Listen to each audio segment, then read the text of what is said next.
Welcome back. So where we left off, Esperanza and Mama and Hortensia and Alfonso and Miguel had made it to the United States, and they had met up with Alfonso's family. This chapter is called Las Cebollas, onions. "We're here," said Isabel as the truck turned into camp and slowed to a crawl. Esperanza stood up and looked over the cab. They were in a large clearing, surrounded by grape fields. Row upon row of white wooden cabins formed long lines,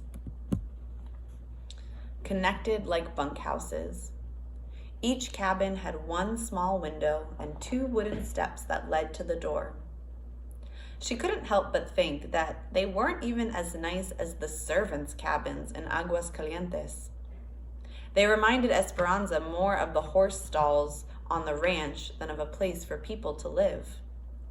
A big mountain loomed in the east, framing one side of the valley. Marta jumped out and ran towards some girls, standing together near the cabins. Esperanza could hear them talking in English, the words hard and clipped, as if they were speaking with sticks in their mouths. They all looked at her and laughed. She turned away, thinking that if Isabel could learn English, then maybe someday she could learn it too. A line of flatbed trucks pulled into a clearing, and campesinos hopped down home from the fields. People called to one another. Children ran to their fathers, yelling, "Papi, papi!" Esperanza felt a deep pang. She watched and wondered how she would fit into this world. Isabel pointed to a wooden building off to the side. "That's where they have the toilets." Esperanza cringed as she tried to imagine having no privacy. "We're lucky," said Isabel solemnly. "In some camps, we had to go in ditches." Esperanza looked down at her, swallowed and nodded, suddenly thankful for something. A foreman came over and shook hands with Juan and Alfonso and pointed to the cabin in front of the truck. The women got out, took the babies, and helped Miguel with the bags. Mama and Esperanza walked into the cabin. It had two small rooms. One half of the front room was the kitchen with a stove, sink, and counter, and a table and chairs. A pile of wood waited near the stove. Across the room was a mattress on the floor. The back room had another mattress big enough for two people and a tiny cot. In between sat a wooden fruit crate to be used as a night table, its sides touching each bed. Above was another small window. Mama looked around and then gave Esperanza a weak smile. "Is this our cabin or Hortensia's and Alfonso's?" asked Esperanza, hoping that hers and Mama's might be better. "We are all together in this cabin," said Mama. "Mama, we can't possibly all fit." "Esperanza, they will only give one cabin for each man with a family. There is no housing for single women. This is a family camp, so we must have a male head of household to live and work here.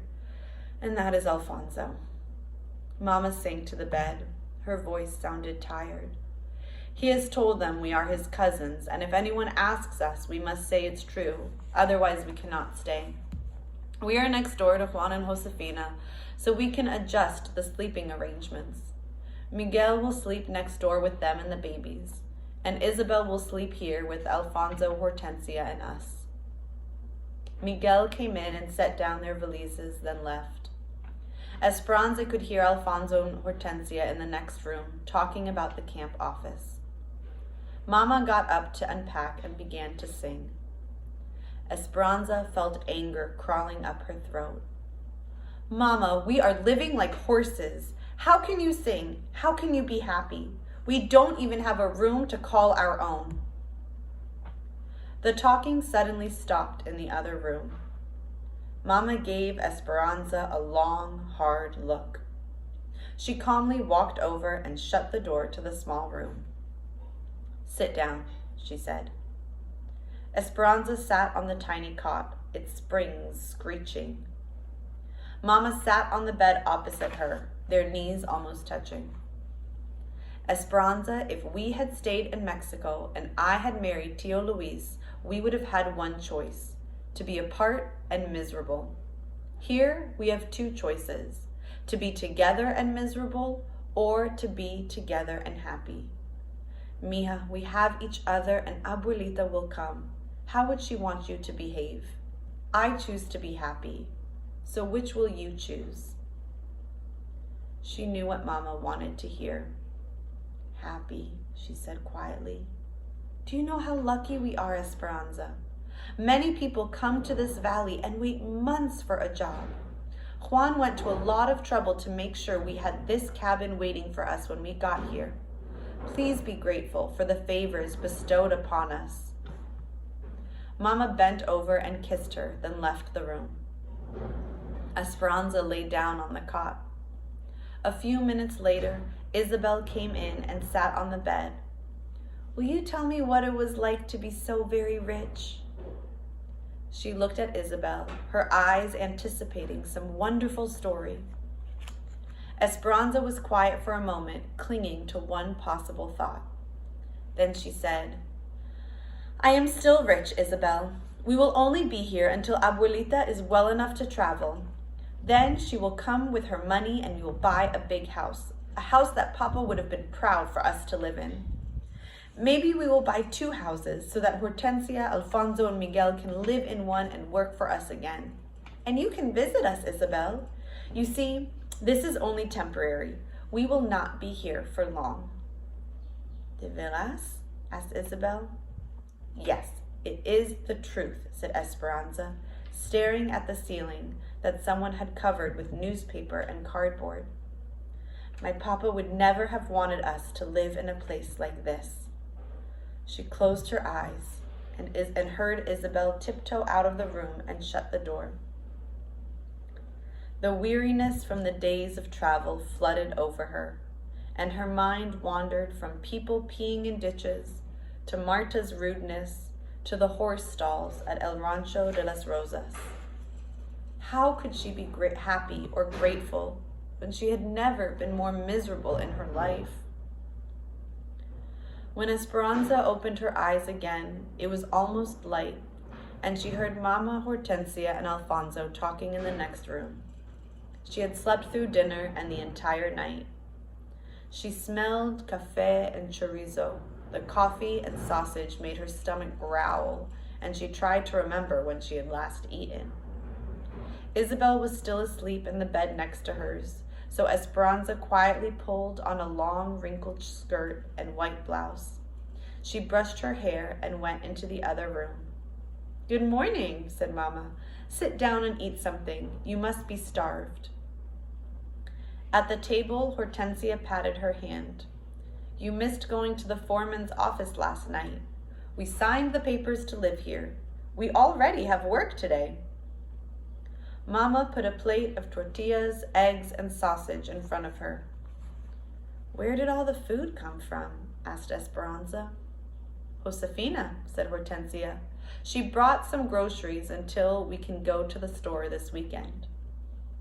"Esperanza," said Mama, "you and Isabel will be watching the babies while the rest of us work. Alfonso and Juan will be picking grapes, and Hortensia, Josefina, and I will be packing grapes in the sheds." "But I want to work with you and Hortensia and Josefina." "You're not old enough to work in the sheds," said Mama, "and Isabel is not old enough to watch the babies by herself. If you watch the babies, then Josefina can work, and that is one more paying job between us. We must all do our part. You will have a camp job too, sweeping the wooden platform every afternoon, for which they will take away a little from our rent each month. Isabel can show you what to do later." "What's the platform?" Esperanza asked. "It's the big wooden floor outside in the middle of the camp. Juan said they use it for meetings and dances," said Mama. Esperanza stared at her food. She did not want to be stuck in camp with the children. "Where's Miguel?" she said. "He already left for Bakersfield with some other men to look for work at the railroad," said Alfonso. Isabel came out of the bedroom, rubbing her eyes. "Mi sobrina, my niece," said Hortensia, hugging Isabel. "Go say good morning to your mother and father before we all leave for work." Isabel hugged her and ran next door. Esperanza studied Mama as she made un burrito de frijoles for lunch and wrapped the soft tortilla filled with pinto beans in paper. She looked different. Was it the long cotton dress and the big flowered apron tied at her waist? No, it was more than that. "Mama," said Esperanza, "your hair." Mama's hair ran down her back in a single long braid, almost touching her waist. Esperanza had never seen Mama wear her hair that way. It was always done up in her beautiful plaited bun, or when she was ready for bed, brushed out and flowing. Mama looked shorter and somehow not herself. Esperanza didn't like it. Mama reached up and stroked the back of her head. She seemed embarrassed. I figured that I can't wear a hat with my hair on top of my head, and this makes more sense, no, does it not? After all, I am going to work today, not to a fiesta." Then she hugged Esperanza. "We must go now. The trucks leave at 6:30 to take us to the sheds. Take good care of the babies and stay with Isabel. She knows the camp." As the three of them walked out, Esperanza noticed Mama reaching up, hesitantly touching her hair again. When Esperanza finished eating, she went outside and stood on the front step.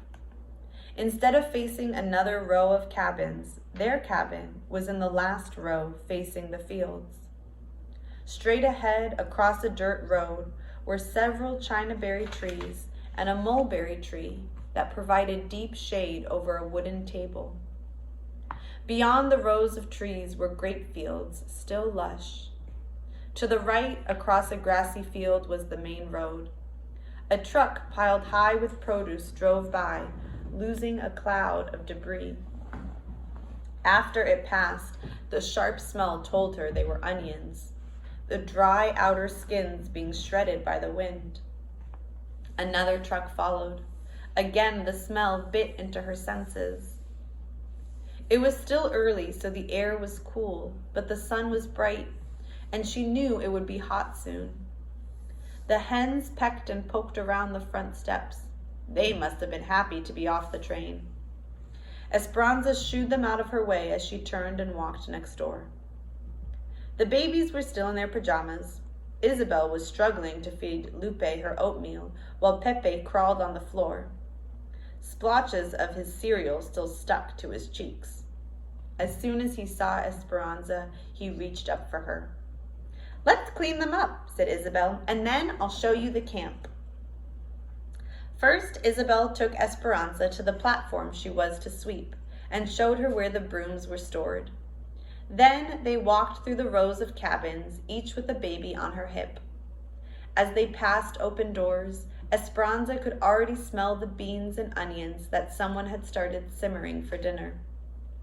Women were dragging big metal wash tubs beneath the shade trees. A group of young boys kicked a ball up and down the dirt road, stirring up dust. A little girl, wearing a man's undershirt as a dress, ran up to Isabel and took her hand. "This is Sylvia. She is my best friend.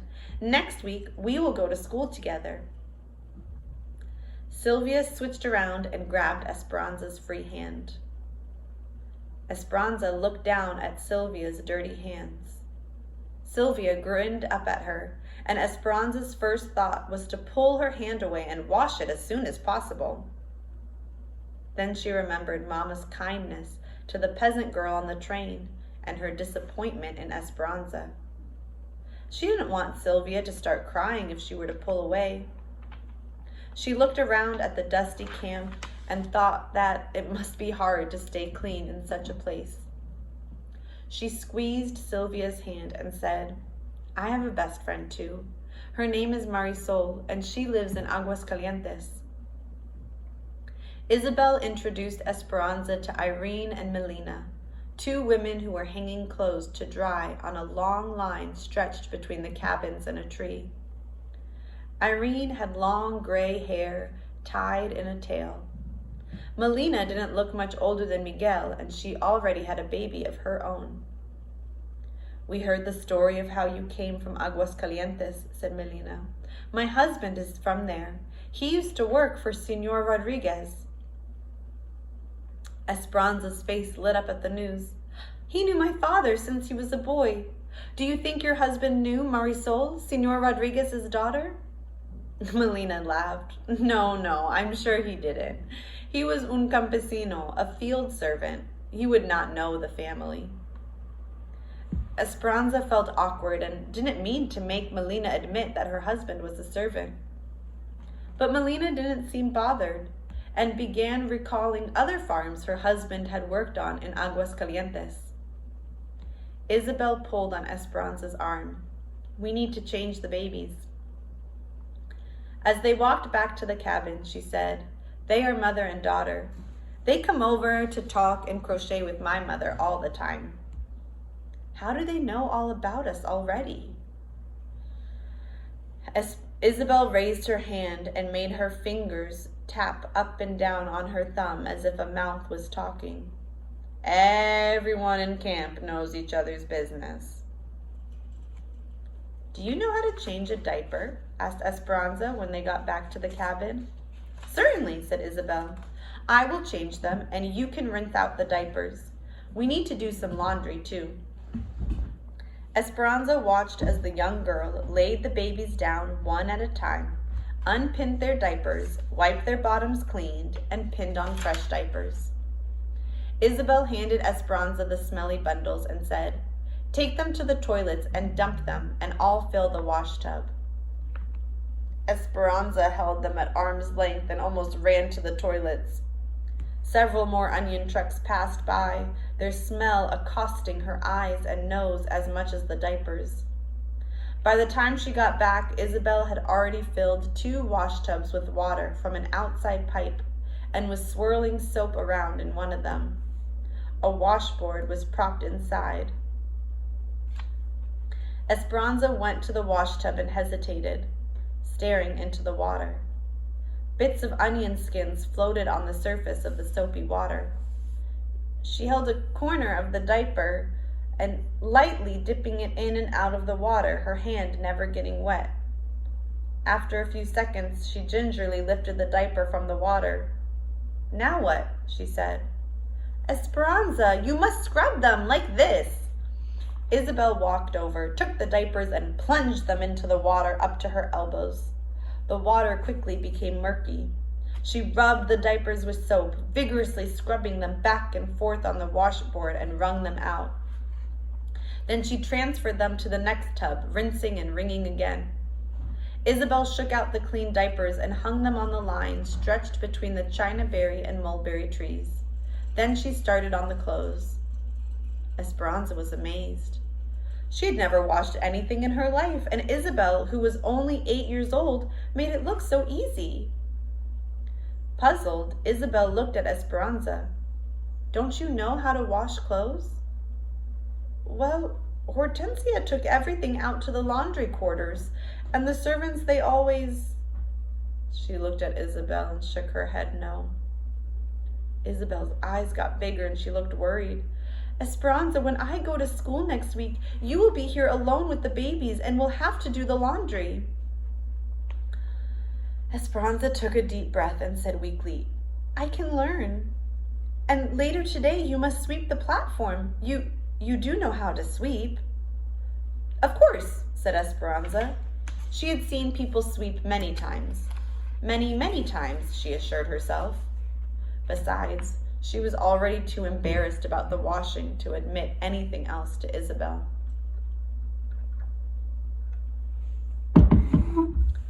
Isabel sat with the babies while Esperanza went to sweep the platform. The camp was quiet, and even though it was late in the day, the sun was unrelenting. She retrieved the broom and stepped onto the wooden floor. Dried and brittle onion skins were everywhere.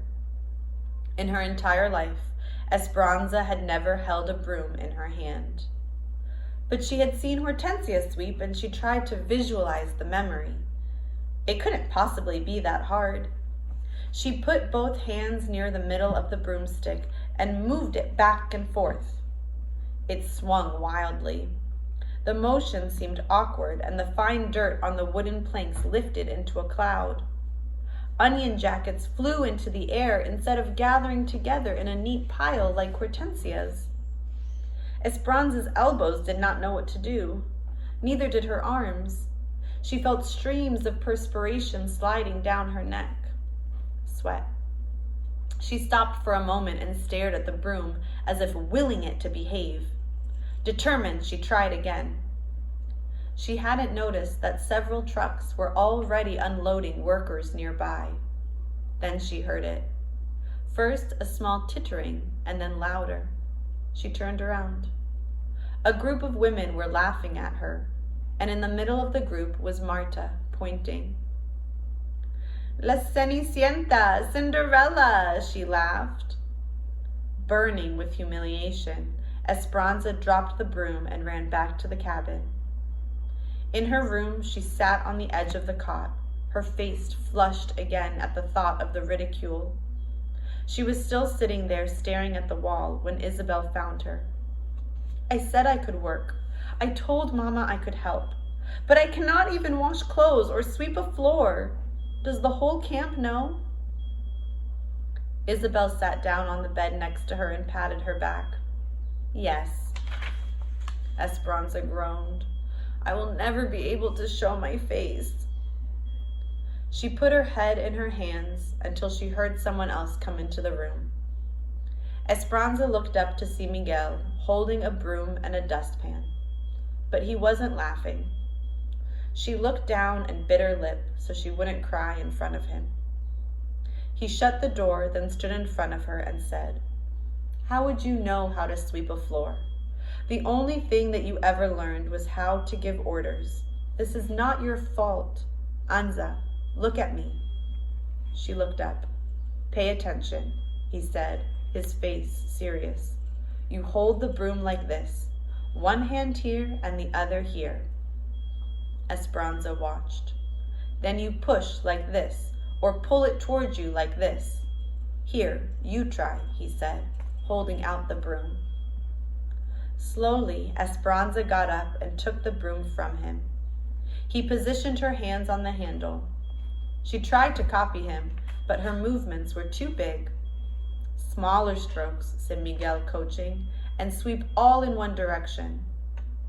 She did as he said. Now, when you get all the dirt into a pile, you hold the broom down here near the bottom and push the dirt into the pan. Esperanza collected the dirt. See, you can do it. Miguel raised his thick eyebrows and smiled. Someday you just might make a very good servant. Isabel giggled. Esperanza could not yet find humor in the situation. Somberly, she said, Thank you, Miguel. He grinned and bowed. At your service, mi reina. But this time his voice was kind. She remembered that he had gone to look for work at the railroad. Did you get a job? His smile faded. He put his hands in his pockets and shrugged his shoulders. It is frustrating. I can fix any engine, but they will only hire Mexicans to lay tracks and dig ditches, not as mechanics. I've decided to work in the fields until I can convince someone to give me a chance. Esperanza nodded. After he left the room, Isabel said, He calls you mi reina. Will you tell me about your life as a queen? Esperanza sat on the mattress and patted the spot next to her. Isabel sat down. Isabel, I will tell you all about how I used to live. All about parties and private school and beautiful dresses. I will even show you the beautiful doll my papa bought me. if you will teach me how to pin diapers, how to wash, and Isabel interrupted her. But that is so easy. Esperanza stood up and carefully practiced with the broom. It is not easy for me. I want you to think for yourself about what is something new that you've had to learn that maybe wasn't easy for you at first. I know for me right now, something new that I've been learning is how to be better using technology, and it has not been easy for me. But I'm slowly learning and hopefully getting a little better.